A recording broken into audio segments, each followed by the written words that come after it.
Good afternoon, and welcome to the Ping Jockey podcast. I'm Marley, and I'm sitting here with the Ping Jockey himself, Mr. Kenneth H. Fiddler. We ended last week's episode with the notice that Mr. Fiddler had been drafted to serve in World War II at the age of 18. This is a concept that is difficult for me to relate to, as my experience was vastly different. At 18, I was a senior in high school, and like most of my peers, I planned to enroll in college in the fall. Things were easy, for the most part. I did work a steady after-school job, but my days were mostly spent doing things that I enjoyed and not feeling like I needed to answer to anyone. The idea of being drafted to me is like being forced into servitude, but this is selfish thinking, and I know it, and maybe that is just the way my generation operates. I do believe that forfeiting one's right to choose is noble, and pales in comparison to protecting the freedom of a nation. John Green, the author of The Fault in Our Stars, wrote, "If you don't live a life in service of a greater good, you've gotta at least die a death in service of a greater good, you know? And I fear that I won't get either, a life or a death that means anything." When Mr. Fiddler received his draft notice, he was given a choice: to continue going to school until he graduated, or to enlist right away and to receive his diploma once he returned. What Mr. Fiddler and I have in common is that both of us followed the herd. Like my path to college because all of my friends were going, Mr. Fiddler's choice was easy. Because all of his buddies had already volunteered to leave, he decided to depart for boot camp and head straight away to Allentown, Pennsylvania. Mr. Fiddler, can you tell us a little bit about how you ended up in the Navy? Yes, because I've always been so lucky. When we got there, they said, up until now, everybody was going in the Army. But starting this week, you can choose any service you want. And right away, I said, I want the Navy. Why the Navy over the Army? Because all my buddies were already in the Navy. They all volunteered. They didn't wait to be drafted. Excellent. Can you tell me a little bit about what it was like to leave for boot camp? I was placed on active duty on April 12, 1943, and reported to Allentown. We went by train to the U.S. Naval Training Station in Sampson, New York, and arrived there the next day. I remember the train was a noisy, dirty coal burner.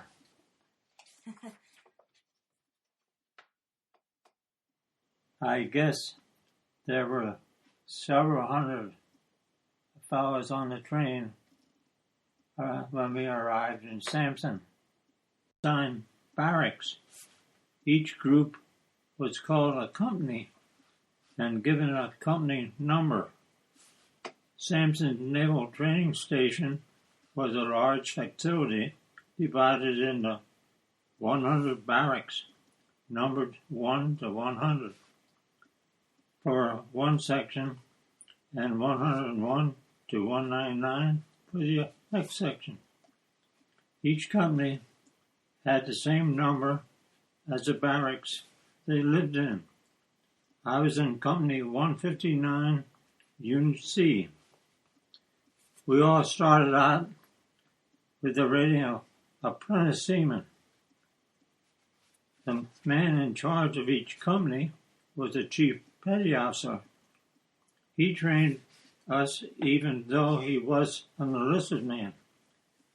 We didn't usually have to salute an enlisted man, but in boot camp, we had to salute him every time we passed him. That way we got used to saluting an officer. Anytime we failed to salute him, we were given special details or punishment. We didn't have to salute when we weren't wearing hats. However, we always had to wear our hat unless we were indoors. About how long does boot camp typically last? Boot camp lasted for 6 or 7 weeks of training. The normal amount of time was 12 weeks, but of course I've been lucky. But right before we arrived, they started a crash program of 6 or 7 weeks. The majority of the time, we did a lot of marching, and I mean a lot of marching. We marched morning, noon, and sometimes at night. And when we weren't marching, we were cleaning. Was that all the duty that you had at boot camp, or were there other things that sometimes? Most of that was marching and cleaning up our barracks, because every Saturday we'd have a big inspection. So that's like when what's the name of the guy that comes in to check your bunks to make sure that they're made and that your shoes are shined and. The inspection was usually a commandant of the naval base. A commandant of the naval base. Yeah, that's what I was looking for. And every Saturday they'd line us up in a line, and they'd get a string out and stretch it out, and we had to put our toes right up to that line. And then we stood there like that. Like a statue. Waiting maybe an hour for him to show up. And if it took so long, they'd have to line us up again. Wow. I can't even imagine that. But then, beside that, we were trained different things that we had to do. What types of military training did they provide at boot camp? Along with these things, we also received important training in the areas of firefighting and going through the gas chamber with gas masks on our heads. We trained in a cement block building, or part of a building doused in oil when set on fire. We actually had to go in, into the burning building, where we learned how to extinguish fires by using various fire hoses and nozzles. They also took a large group of us and gave each of us gas masks and showed us how to put it on properly. Then they marched us into a building filled with tear gas. After we were all lined up, we were told, take off your masks, and take a big breath of gas. Finally, we were allowed to put on our masks, back on, and march us out. What a relief that was. What was the feeling of having to inhale that tear gas like? Well, you were just wondering how much you're going to have to cough. It was hard to breathe. And did it make your eyes water? Oh, yeah. Yeah, it did. But fortunately, they didn't make you wait too long. I mean, that couldn't have been good for your health. It gave you the message that what it would be like if you have to wear them. And a lot of times... That's a crash course. That's a hands-on lesson. Oh, yeah. Oh, my goodness. Wow. What other activities took place at boot camp? Well, after a few weeks of marching and training, we were considered experienced, and we each received a dummy rifle to carry. We learned all kinds of drills, and especially remember the close order drill. We carried the rifle on our shoulder and reversed direction without hitting anyone with the rifle. Near the end of our training, we had a big parade and inspection out on the drill field and full dress uniform. All companies on base marched at one time past the viewing stand where the commandant stood. It was quite impressive. That reminds me a little bit of the drill teams or rifle teams that we had in my high school who would prepare different types of routines to perform at football games with the marching band. Could you tell me what happened when boot camp was coming to a close? We also took a written test and were marked in 3 categories so they could figure out where to place us. The first was general classification, and I earned a 77. The second was arithmetic, and I scored a 95. The third category was English. I received a 64. We finished boot camp on June 12, 1943, and were all promoted to Seaman Second Class. Were you able to return home at all before you were sent overseas? Following this, we all went home for 1 week of boot leave. Although it was nice to be home, I was ready to get back because all my buddies were all away, and my brother Raymond was enlisted in the Army. I was placed then in the outgoing unit, waiting to be called up. There wasn't much to do while we waited on our transfers. They posted lists on bulletin boards every day and featured their names of fellows being transferred out. Wow, I'm sure that really affected some people, that uncertainty of knowing where they were going or what was going to happen to them. Yeah, especially, he probably had some friends there. Yeah, I'm sure that it was frightening. Me personally, that uncertainty would just make me go crazy almost. But you did finally receive your transfer notice, and you found out that you were going to Key West Fleet Sound School in Florida. What was the trip down south like? Well, first of all, they had us wear our white uniform. I guess because it was summer and they had the windows down. And the train was a coal burner. And it threw out a lot of smoke. And till we got down to Key West, those uniforms weren't very white anymore. And then when they assigned us to our jobs, I happened to meet a fellow that was from Pennsylvania. And it turns out he was near Philadelphia. And his name was Carl Fink. We became good buddies.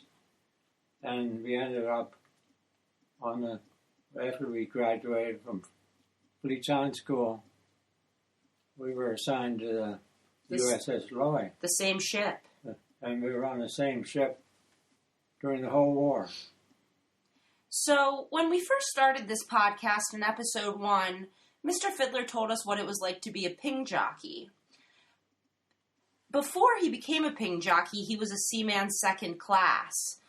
What was your new title after you graduated from fleet school?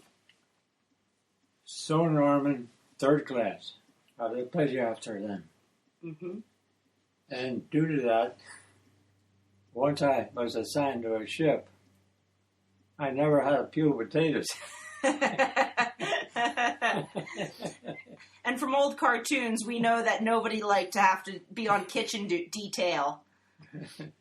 Can you tell me what it was like to learn how to ping? Did you have any hands-on experiences in the ship practicing before you went out? Oh, yeah, that's what we did at school. The first 2 weeks, they showed us how the equipment worked. And they had a program where you listened to it pinging, and you could actually turn the equipment like it was on a ship. And when you got an echo, then they told you what you had to do. And that was the first 2 weeks of school. Then the last 3 weeks, every day they would assign us to some they had several ships there that had the equipment on, and we would go out with that. And they had an old World War One submarine that would go out and submerge, and then we'd search for it. And when we'd pick up on it, we'd start making our attack. And the one day we were out, and we happened to pick up a ping, and we thought we had and we started attacking it, and we really had a submarine. And after a while, the submarine that the old American one, serviced and said, "What are you doing over here? We're over here."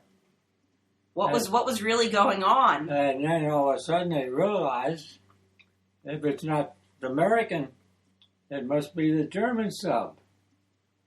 And then so practice became real life. Yeah, and we were still searching, attacking it, but all of a sudden we lost it.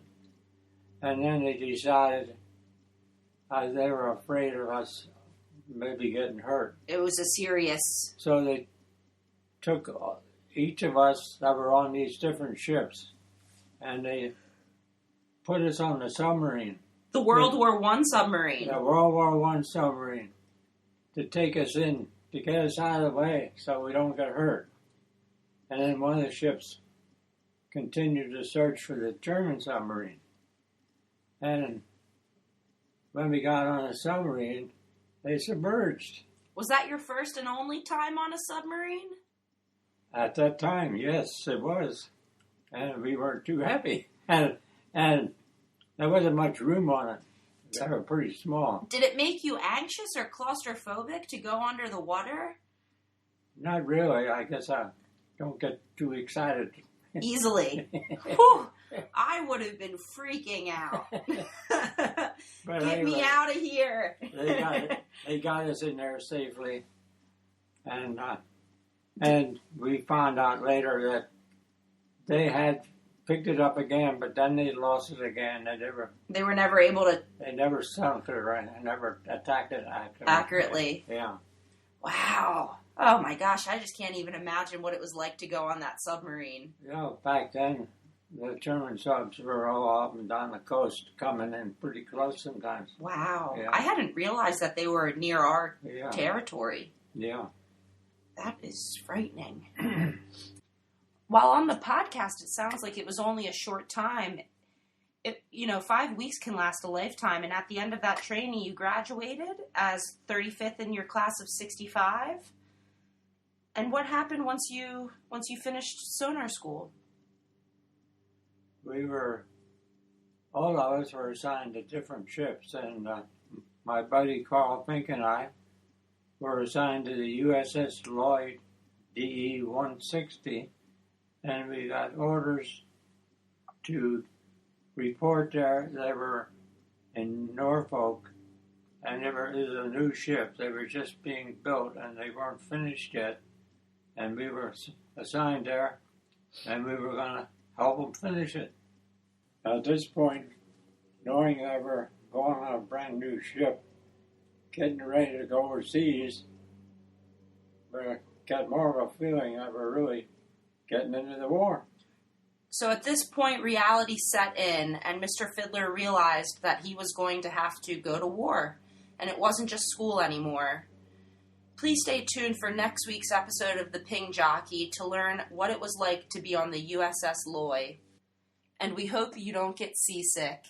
This is Marley and Ken Fiddler signing off.